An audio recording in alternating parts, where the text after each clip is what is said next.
Une belle image, regardez-moi ça.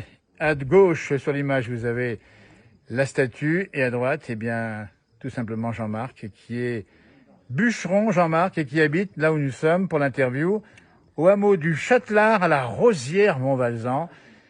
Ça a un goût de paradis ici, Jean-Marc. Ah oui, vraiment, surtout aujourd'hui. Ah, c'est incroyable, hein. On est sur le versant, on dit bien, juste avant la station. Le hameau porte une chapelle magnifique qui s'appelle la chapelle Saint-Michel. Et on va essayer de la montrer, la chapelle Saint-Michel, elle est juste ici. La chapelle Saint-Michel, elle est dans l'axe, là où derrière, on la voit. Elle est magnifique. Et on va parler de bois avec vous, parce que franchement, vous y connaissez.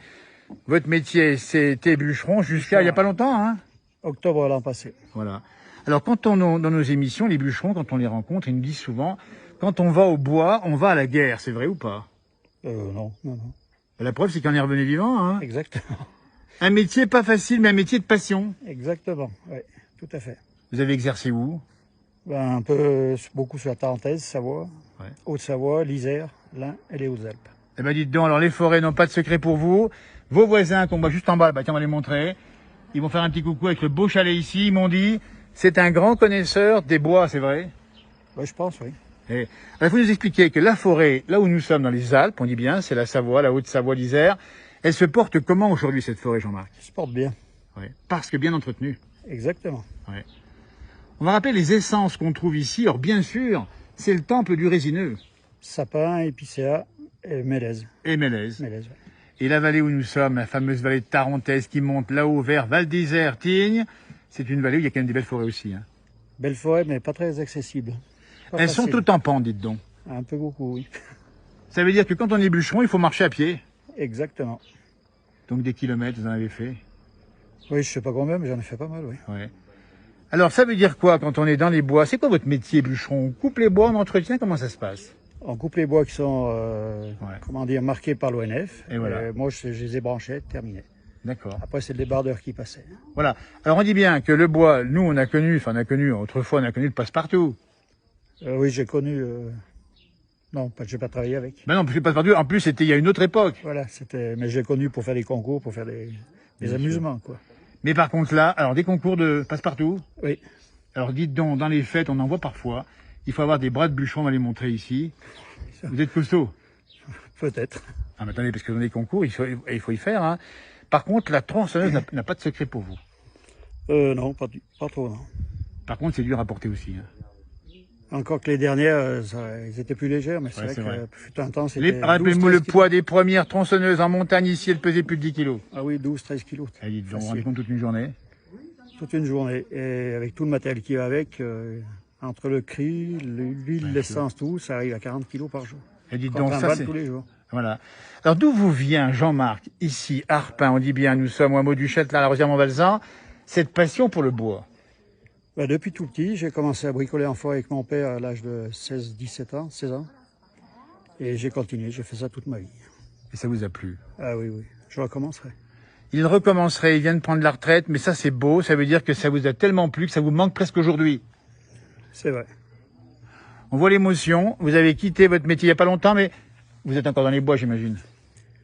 Oui, je fais un peu de bois de chauffage et puis j'ai un bout de forêt sur Albertville que je vais Alors ça c'est la vôtre et vous y allez souvent. régulièrement entretenir. Et elle doit être aux petits oignons. Hein. Je commence à m'en occuper sérieusement. Eh bien ça c'est bien, parce que franchement, c'est ça la montagne, on dit bien, nous sommes dans un endroit magique ici, au pied de la Rosière, dans la grande station. Et comment se passe la retraite? Ça va pas mal. Il y a pire. Il y a pire endroit, évidemment. Alors, on l'a derrière moi ici. C'est pas quelqu'un, vous voyez, on voit sur l'écran, hein, attention, lui, là. Il ressemble, c'est pas le jumeau, mais presque. Ouais. Alors, expliquez-nous, parce qu'il faut quand même, rapprocher un tout petit peu ici. Jean-Marc, ça vient d'où? Cette construction magnifique, qui l'a faite et pourquoi? Ça, c'est un collègue, mon collègue débardeur avec qui je travaillais, qui me l'a offert pour mon départ à la retraite. Ça, c'est beau, c'est même émouvant. Ah oui, émouvant. Hein, on va le citer d'ailleurs, son nom. C'est Gombert Nicolas, Nicolas, on le salue au passage aussi. sculpteur à la tronçonneuse.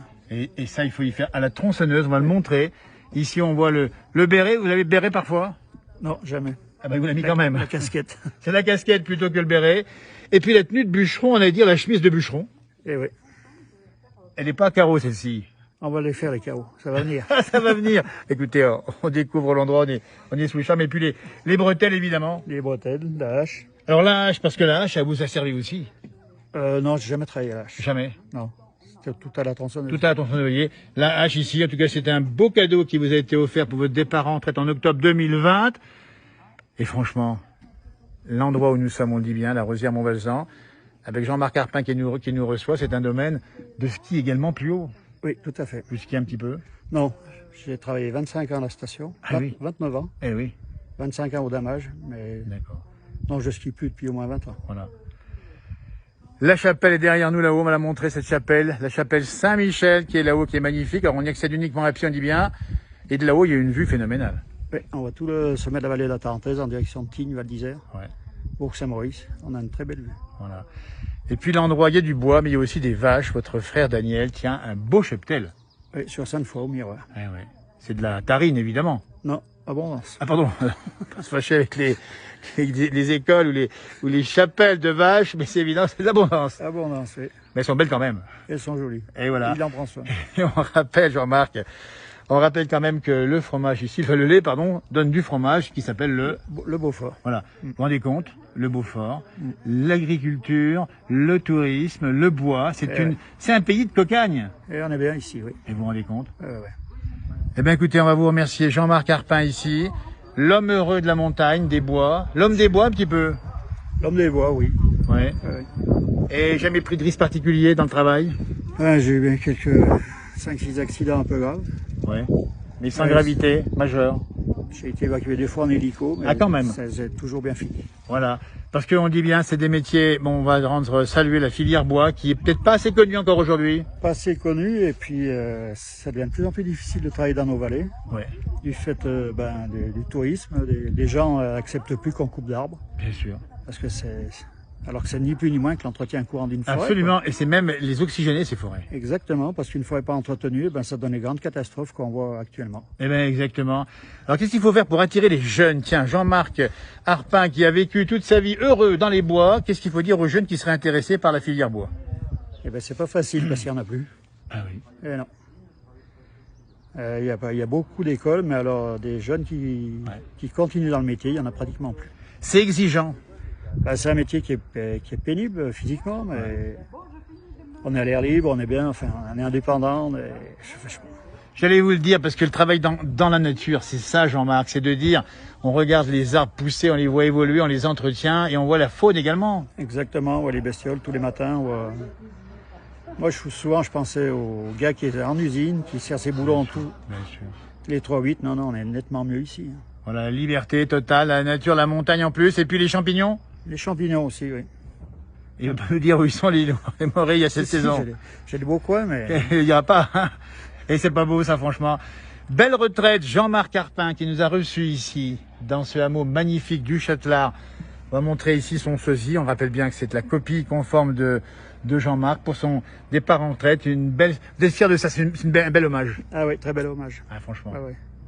Voilà. J'ai été très touché. Ah, je comprends. Bonjour à vos amis. Un petit bonjour à vos amis qui vous regardent. Un grand bonjour à Nico, Voilà. à mes collègues de Haute-Savoie, Fred Voilà. et Fabrice, Jean-Claude, Voilà. et j'en oublie. Et tous les autres, et tous ceux que vous avez croisés dans votre carrière. Voilà. Et puis à toute la filière bois, on leur souhaite bien sûr beaucoup de courage et puis de continuer à faire un beau travail. Exactement. Et qu'on puisse continuer à couper du bois dans nos forêts de Savoie. C'est important parce que... Surtout la Haute-Tarentaise. Voilà, C'est Haute-Tarentaise, on dit bien, c'est difficile. important pour entretenir le paysage et pour entretenir aussi C'est de plus contre en les plus risques. difficile chez nous. Hein. Voilà. Il y a des communes où bientôt on ne coupera plus de bois, parti comme ça. Et bien voilà le message, il est donné. Et ben, on rappelle bien sûr à nos amis qui l'ont reçu, en particulier les élus, de faire attention. Allez, merci Jean-Marc, on vous salue, à tout bientôt et portez-vous bien, bonne retraite. Eh bien, merci à vous. Arvi pas. Harvey. Merci bien, au revoir.